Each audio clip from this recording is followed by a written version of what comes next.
For us, I think it was around we applied under the Stonehearth Bakery, which is one of our brands.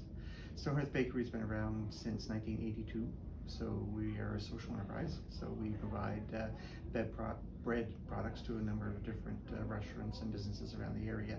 And we also have a training program for people to gain employability skills, using the bakery as that venue for them to gain skills. So we have been in the process of looking at our business and our distribution network and within the bakery for a while. And with the new government regulations around CFIA, around Safe Food for Canadians, that we, because we move some of our products across provincial borders, we would have to be compliant with those new rules.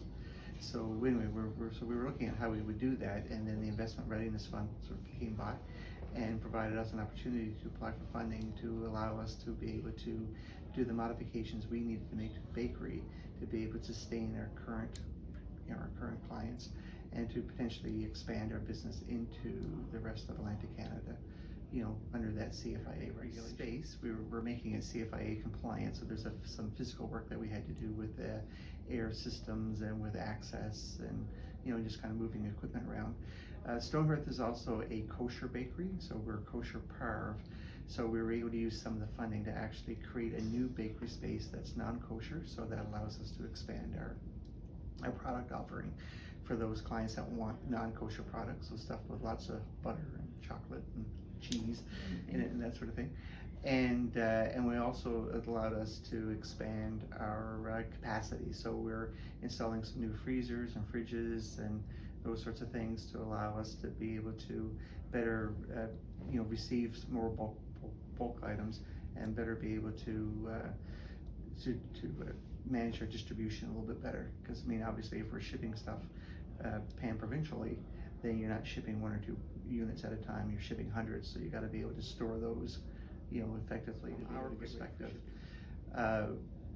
we had a solid business behind us, and that the bakery had been in operation for 40 years. We had an existing customer list that we were doing, so we had that kind of history to go by, and we had a very specific need, right? In being CFIA compliant. So I think those 3 aspects, I think allowed us to have a fairly strong application.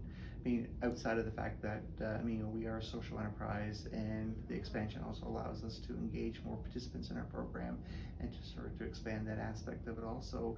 I think when you kind of added all those components in, it sort of made our application for these things, but how they're going to go. But we felt fairly confident going in that we have put together a strong proposal. So we were quite pleased to get our funding, and it's really been made the difference for us for sure in being able to